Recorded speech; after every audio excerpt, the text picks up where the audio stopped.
उम्मीद है आप सभी की तैयारी शानदार चल रही होगी, आप सभी मन लगाकर पढ़ रहे होंगे। जैसे जैसे एग्जाम नजदीक आता जाता है, हम सभी में एक अलग ही डर, एक अलग ही भावना उत्पन्न होने लगती है कि कैसे क्या होगा, कैसे क्या मेरा पेपर जाएगा, कैसे मैं पेपर दे के आऊंगी, क्या होने वाला है। मतलब पढ़ने का मन एक अलग ही लेवल का हो जाता है। कभी तो मन लगता है, कभी बेचैनी सी होती है, कुछ समझ में नहीं आता। और कभी तो एक फीलिंग और आती है कि इतना पढ़ लिया है, क्या मुझे वक्त रहते वो वहां पर याद आएगा, मैं ये क्वेश्चन सही करूंगी या नहीं करूंगी। अजीब सा डर, अलग सी एक बेचैनी हमें सताने लगती है। तो किस प्रकार से लास्ट टाइम पर मैंने अपने आप को हर एक बात पर जीत दिलाते हुए तैयारी की थी, क्या रहा मेरा मनोबल, कैसे मैंने अपनी तैयारी को स्ट्रॉन्ग किया और कैसे थर्ड ग्रेड के एग्जाम को मैंने क्लियर किया था, वो लास्ट टाइम का जो आपका ये जो डर वाला माहौल है, शायद मेरी बातों से आपको वो पॉइंट्स क्लियर हो जाए, जिससे ये डर कम हो सके और आप अच्छे से अपने प्रति समर्पित होते हुए तैयारी कर सके। और उस बात का जो आपको एक अलग ही माहौल क्रिएट हो रहा है, वो कैसे आप बैलेंस करते हुए आगे की तैयारी करें, आज हम इस पर पूरी डिटेल से बात करेंगे, ताकि आप भी इस बार सिलेक्शन ले सके और वो भी बिना किसी डर के और किसी चिंता के। तो इस मामले में हम पूरा डिस्कशन कर रहे हैं। फिलहाल एक छोटी सी इंपॉर्टेंट जानकारी मैं आपको दे दूं, इसका यूज आप भी कर सकते हैं और आप अपने फ्रेंड सर्किल में भी इसका सजेशन दे सकते हैं। स्टूडेंट टैक्स बोर्ड के सभी डिजिटल कोर्स पर चल रहा है 50% का ऑफर वैलिड है 28 दिसंबर से लेकर 4 जनवरी तक। और आप यहाँ पर जो टेस्ट सीरीज अवेलेबल है वहां पर देख सकते हैं। सीईटी के लिए है, रीट के लिए है, प्री बीएसटीसी है, Rajasthan GK, Indian GK, Rajasthan अध्ययन, lab assistant, first grade, second grade, RSSB, PYQs, RPSC PYQs, current affairs, high court, fourth grade. मतलब यहाँ पर आपको बहुत से एग्जाम के लिए टेस्ट सीरीज अवेलेबल करवाई गई है, आप यहाँ पर इसका फायदा उठा सकते हैं। प्रत्येक के लिए 500 प्लस क्वेश्चंस यहाँ पर डाले गए हैं। और सबसे इम्पोर्टेंट बात यह है कि यहाँ पर न्यू ईयर पर 50% का ऑफ चल रहा है। तो आप आज ही राजस्थान के इतिहास की फ्री में टॉपिक वाइज टेस्ट ज्वाइन करना चाहते हैं तो student tax board application download कर लीजिए, लिंक कमेंट पे मैंने पिन कर दिया है, आज ही आप डाउनलोड करें स्टूडेंट टैक्स बोर्ड एप्लीकेशन, जो कि आपके लिए यहाँ रहने वाला है बहुत ही फायदेमंद। अब हम बात करते हैं अपने मेन बिंदु पर कि कैसे इन लास्ट टाइम के कुछ दिनों की हम बात को समझें। एक बात तो हमने क्लियर कर ली है कि जितना सिलेबस हमने कर लिया सो कर लिया। अगर अब हम ये सोचें कि हाँ मैं ये 100% सिलेबस कंप्लीट कर लूँ, मुझे ये सिलेबस अब कंप्लीट कर ही लेना चाहिए, तो इतना पॉसिबल नहीं होगा। जो आपने बेस्ट किया है इतने दिनों से, जिसे आप पढ़ रहे थे, अब वक्त है कि उसे हम प्रॉपरली रिवाइज करें, उस पर अपनी पकड़ बनाएं और वहां पर ऐसा कोई भी पॉइंट हमसे मिस ना हो जो क्वेश्चन बनने योग्य है। कहने का अर्थ है कि जितना सिलेबस आपने किया है आपको उसी पर ध्यान देते हुए, उसी पर अपने डाउट्स क्लियर करते हुए और क्वेश्चन को अटेंड करने का आधार उन्हीं से बनाना चाहिए कि जो हो गया वो बहुत अच्छा है, आप उन पर अपनी पकड़ बनाएं। दूसरा काम आपको करना है कि जो भी टॉपिक्स नहीं हुए हैं उन्हें 100% करने के बजाय जो भी इम्पोर्टेंट हिस्सा है जहां से क्वेश्चन बनने की संभावना है, आप केवल वो टॉपिक्स पहले अब तैयार कर ले, कि पूरे कोर्स के पीछे ना भागे।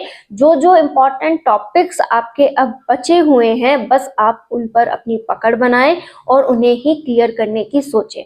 आपको लगेगा कि अब वो इम्पोर्टेंट क्वेश्चन मैं कहाँ से देखने बैठूं, तो आपको केवल इतना करना है कि जो पुराने क्वेश्चन पेपर्स आपके पास हैं, जिसमें आपका सिलेबस जो आपने किया है, जितने क्वेश्चंस अटेंड हो रहे हैं उतना आपका सिलेबस हो गया है, और जो क्वेश्चंस आप अटेंड नहीं कर पा रहे हो, जो आपको पढ़े पढ़े से नहीं लग रहे हैं, वो टॉपिक अभी आपके पेंडिंग है। और उन इम्पोर्टेंट टॉपिक्स को आपको लेना है और उन्हें आप अब जितना समय दे सकें एक बार पढ़ के तैयार कर लें, क्योंकि पुराने पेपर्स में से जो टॉपिक्स हमें मिले हैं वो इम्पोर्टेंट कैटेगरी में शामिल होते हैं, हमें वो पूरे कर लेने चाहिए। दूसरा हमारा सबसे बड़ा इम्पॉर्टेंट पॉइंट ये है कि हम सोचते हैं कि दूसरों का सिलेबस हो गया, दूसरों ने इतनी बार रिवीजन कर लिया, वो ऐसे पढ़ रहे हैं, उनका इस बार सिलेक्शन हो जाएगा। तो ऐसी बातों से आपको बचना होगा। यहाँ पर सिलेक्शन पहले आपके कॉन्फिडेंस का होगा कि आप कितना ज़्यादा सचेत हैं, आपका कितना जागरूक रवैया है अपने पेपर को लेकर, आप पेपर को अटेंड कैसे करके आ रहे हैं, कैसी आपकी सोच है। अगर आपने नेगेटिविटी को अपने ऊपर हावी कर रखा है कि मेरा कुछ नहीं हो सकता, तो आप अच्छा पेपर अटेंड नहीं करेंगे। आपको आज ही से अपने मन में एक विचार लाना है कि मेरा टाइम टेबल आ गया है, मेरा एग्जाम इस दिन इस समय को होने वाला है और मुझे उस समय के अकॉर्डिंग प्रिपरेशन करनी है। जैसे आपका जो पेपर है वो मॉर्निंग शिफ्ट का हो सकता है, ठीक है। अब मॉर्निंग शिफ्ट में आप सोचें कि हाँ, इतनी बजे से मेरा पेपर है और मैं इस दिन आज ही से इस समय का उपयोग केवल और केवल पेपर सॉल्व करने के लिए करूं कि हाँ, इस समय मेरा पेपर होना है। रोज आज 10-15 दिन अभी थोड़े पेंडिंग चल रहे हैं, एग्जाम होने में अभी समय है, तो ये 10-15 दिन जितने भी दिन हैं उस समय पर आप रोज अपना टेस्ट सीरीज का या फिर मॉडल टेस्ट पेपर को या फिर पुराने टेस्ट पेपर को जरूर सॉल्व करें। इससे होगा ये कि आपको एक समय पर अपने माइंड को एक्टिव रखने की आदत आ जाएगी कि हाँ, इस समय मुझे उस दिन माइंड को एक्टिव रखना है और अपने क्वेश्चन पेपर को अटेंड करना है, तो क्यों ना आज ही से मैं अपने माइंड को उस समय एक्टिव करूं।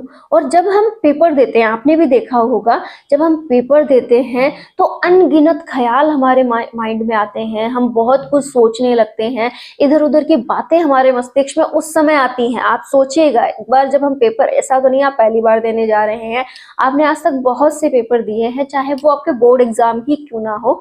जब हम पेपर देने बैठते हैं तो हमारा माइंड फुल ऑन एक्टिव होता है, एक अलग सा इसमें डर आता है कि ये एग्जाम दे रहा है, इसे पूरा लिखना है, इसे पूरा याद रखना है, तो फुल ऑन एक्टिवनेस आती है। तो वो एक्टिवनेस आपको उस समय रोज लेकर आनी है ताकि उस दिन आप फुल और प्रेजेंट, जो आपका माइंड है उसको प्रेजेंस ऑफ माइंड में लाकर अच्छे से पेपर अटेंड कर सकें। इसका फायदा उस समय महसूस करेंगे। आज ही से अपने समय पर आप टेस्ट सीरीज या फिर कोई भी मॉडल टेस्ट पेपर लेकर सॉल्व करना स्टार्ट करें और जितने क्वेश्चंस बन रहे हैं उतना अपने ऊपर प्राउड करें कि हाँ, मैं बेस्ट कर लूंगी या कर लूंगा। जितना आप में कॉन्फिडेंस लेवल हाई रहेगा, आप उतना ही बेस्ट पेपर अटेंड करोगे। एक बात जरूर ये याद ही रख लेना कि हाँ, मुझे अपना बेस्ट देना है। चाहे क्वेश्चन को आपने कभी बहुत सरसरा सा ही पढ़ा था, आपको उसके बारे में बहुत कम जानकारी है, लेकिन अगर आप प्रेजेंस ऑफ माइंड लेकर बैठे तो उस क्वेश्चन को आप सही भी कर सकते हैं। इसलिए आप अपने आप पर पूरा विश्वास करें, जो भी आपने पढ़ा है उस पर विश्वास करें और ये सोचें कि मेरा भी हो सकता है अगर मैं चाहूँ तो। और ये 10-15 दिन मुझे पूरी तरह से अपनी पढ़ाई पर खर्च करने हैं। इसमें मुझे किसी भी प्रकार का भटकाव नहीं लाना है, कोई शॉर्ट ट्रिक नहीं लगानी है कि कोई हल्का सा रास्ता दिखा दे कि तुम ये कर लो, तुम्हारा ये यहाँ से हो जाएगा तो तुम बेस्ट है, कर पाओगे, ऐसा कुछ नहीं है। मैं केवल आज आपसे ये कहती हूँ कि जो आप कर रहे हो, जिसे आप बहुत अच्छे से कर लोगे, वो बेस्ट है। आपने जितना सिलेबस किया है, जितना आपका हुआ है, वो बेस्ट है। बस आपको विश्वास करना है कि हो गया तो भी बेटर, कुछ अभी तक नहीं हुआ है तो मुझे उसमें से भी अपना बेस्ट ढूंढना है। और देखो कि हम जैसा सोचेंगे वैसा ही आगे तक हमारे साथ चलेगा। टेंशन लेने से अगर आप सोचे कि मेरा पेपर निकल जाए तो वो नहीं होने वाला। आपको अपना 100% देते हुए इन 10-15 दिनों में पूरा समर्पण लगाते हुए तैयारी करनी है कि माना अब तक जितनी लापरवाही होनी थी वो हो गई, लेकिन ये 10-15 दिन मेरे समर्पण के हों। एग्जाम का जब दिन मैं पेपर देने जाऊं, उस दिन तक बिना किसी भटकाव के मुझे अपनी सामग्री के साथ समय बिताना है। जितना भी मेरे पास पढ़ने का मटेरियल है उतना ही मुझे उस पर ध्यान लगाना है, नए नए मटेरियल्स के पीछे नहीं भागना। और हाँ, मैंने जैसा कि आपसे कहा था, उस समय आप टेस्ट देना ना भूलें जब कभी आपका एग्जाम का समय है, ठीक है, सुबह मॉर्निंग शिफ्ट है, इवनिंग शिफ्ट है, जो भी आपकी शिफ्ट है उस शिफ्ट के अकॉर्डिंग आप पेपर सॉल्व जरूर करें। इसके लिए आप टेस्ट सीरीज का कर रहे हैं या मॉडल टेस्ट पेपर कर रहे हैं, वो जरूर ध्यान में रखें। आपको वो फायदा देगी एग्जाम के दिन। और उसमें कितने क्वेश्चन सही हो रहे हैं, कितने मार्क्स आ रहे हैं, कैसा हो रहा है, इस बात को अपने ऊपर हावी मत होने देना कि ये अच्छा नहीं हुआ तो मेरा क्या पेपर भी अच्छा नहीं होगा। ऐसा कुछ नहीं है, वो आपकी पहले से की हुई तैयारी है, आपको टूटने से बचाती है, आपको एग्जाम में अपने आप पर पूरा विश्वास करते हुए पेपर अटेंड करना सिखाती है। तो आप बिल्कुल ना घबराएं, बिल्कुल ना टेंशन लें और डरे तो बिल्कुल ना, क्योंकि डरने से एग्जाम नहीं निकलता है। मैं आपसे कहूं कि भाई डरो, आपका पेपर निकल जाएगा, तो ऐसा तो नहीं होने वाला। आप डरोगे तो केवल और केवल जो आता है उस पर भी अपना विश्वास खो दोगे। हमेशा ये सोचो कि मैं अपना 100% देकर आऊंगा या देकर आऊंगी, मेरा पेपर बहुत शानदार होगा। नया आता हुआ क्वेश्चन भी मैं उस दिन देखना बहुत अच्छा अटेंड करूंगी, मैं अपना 100% देकर आऊंगी। इसी के साथ एक विचार और रखें कि क्या हो गया, इस बार नहीं हुआ तो मेरा नेक्स्ट बार होगा, लेकिन मुझे पॉजिटिव बने रहना है और अपना 100% देना है। किसी के ऊपर भी मुझे विचार नहीं करना कि किसका कैसा गया, किसका कैसा होगा। यहाँ तक कि देखना, आप में से बहुत से स्टूडेंट तो जब एग्जाम देने जाएंगे तो वहां पर अदर लोगों को देखकर ही नर्वस होंगे कि देखो भाई ये कैसे कैसे हैं, कितना पढ़ते हैं, कितने पढ़ाकू लग रहे हैं, और मेरे जैसे को देखो कि मैं तो बिल्कुल पढ़ाकू नहीं लग रही या फिर लग रहा, और मेरा कहाँ होगा, मेरा तो बिल्कुल नहीं होने वाला है। लेकिन ऐसा बिल्कुल नहीं होता है। कई बार ऐसे लोगों का सिलेक्शन हो जाता है जो बिल्कुल भी पढ़ाकू नहीं लगते, बिल्कुल भी वेल एजुकेटेड उनका पर्सनैलिटी के अकॉर्डिंग नहीं लगता, और फिर भी वो अपने पॉजिटिव माइंडसेट से, अपनी तैयारी के आधार पर, अपने द्वारा की गई मेहनत के आधार पर सिलेक्शन ले जाते हैं। हो सकता है वैसे ही आपके साथ हो, आप भी इस बार सिलेक्शन ले जाएं। हमें किसी को भी कम नहीं आंकना चाहिए। आप खुद को अगर कम आंकेंगे तो दुनिया तो कहाँ से आपको अधिक आंकेगी। आप जितना ज्यादा अपने आप को बेस्ट आंकने लगेंगे उतना ही दुनिया आपको बेस्ट आंकने लगेगी। तो प्लीज अपने ऊपर विश्वास कीजिए, अपने ऊपर फुल ऑन कॉन्फिडेंस में रहा करो कि हाँ मैं कर सकती हूँ, उतना ही आपका बेस्ट होगा। मैंने कहा मैं अपनी बात बताऊं तो यही मेरी अपनी बात है कि लास्ट टाइम पर मेरे भी विश्वास में थोड़ी सी कमी आई थी। फिर मैंने सोचा क्यों ना एक दांव खेला जाए, क्यों ना एक बार और ये जो 10-15 दिन है इनमें जमकर मेहनत की जाए, जितनी भी देर होती है। एग्जाम को पूरे मन से देकर आते हैं, जो होगा सो देखा जाएगा। इसी विश्वास के साथ मैं वहां पहुंची। मैंने अपनी वो जो राजपूती ड्रेस मैं पहनती हूँ रोज, वही पहनी हुई थी। मुझे अदर लोगों को देख करके लगा भी कि मैं इनके सामने कुछ नहीं हूँ। ये विचार आ ही जाता है, चाहे आप कैसे भी किसको करें, अपने मन में एक बात आ ही जाती है। फिर भी मैंने ये सोचा कि ना, मैं हूँ, मेरा हो सकता है, मुझे अपना 100% देकर पेपर अटेंड करके आना है।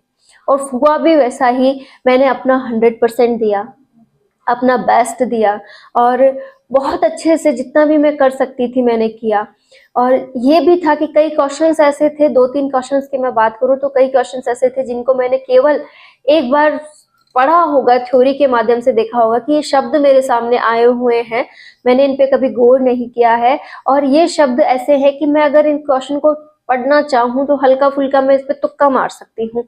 तो मैंने उस क्वेश्चन को समझा, परखा, मतलब पूरी तरह से एनालिसिस करते हुए 2-2 ऑप्शन उनके चुने। फिर उसके बाद मैंने लगा कि चलो इस पे करते हैं, एक बार करते हैं, जरूर करते हैं। और अपने फुल एंड कॉन्फिडेंस के साथ मैंने वो 2-3 क्वेश्चंस ऐसे थे जो अटेंड भी किए, और उसके आधार पर मैं ये कह सकती हूँ कि चलो जो टूट होनी थी वो क्वेश्चन मार्क्स मेरे कम नहीं पड़े। मैंने बहुत अच्छे से क्वेश्चन पेपर पूरा अच्छे से अटेंड कर लिया और मेरा सिलेक्शन भी हो गया। तो वो होता है, आप अपने आप को जैसा आंकेंगे वैसा ही आप कर पाएंगे। मैं अब फिर से फर्स्ट ग्रेड की तैयारी कर रही हूँ। फर्स्ट ग्रेड में मेरा इस बार मुझे लगता है कि मुझे जितना करना चाहिए मैं बेस्ट करूँ, और हो सकता है मेरा इस बार सिलेक्शन हो जाए। तो बस इसी कॉन्फिडेंस के साथ आप भी तैयारी कीजिए, इस बार आपका 100% हो जाएगा। और अगर नहीं होता है तो टूटने की जरूरत हमें बिल्कुल नहीं है, क्योंकि जिंदगी हमारी है, ये बहुत खूबसूरत है, इसे हम हमारे नजरिए से जिएंगे और हम आपकी बार सिलेक्शन जरूर ले लेंगे। लेकिन हमें कोशिश इस एग्जाम में ही 100% करनी है कि कुछ भी मिस्टेक ना हो, कोई भी बात मिस ना हो, और हम हमारा 100% देते हुए आगे बढ़ जाए। आप भी ऐसा ही करेंगे, अपना बेस्ट देंगे और हमेशा आगे बढ़ते रहेंगे। All the best.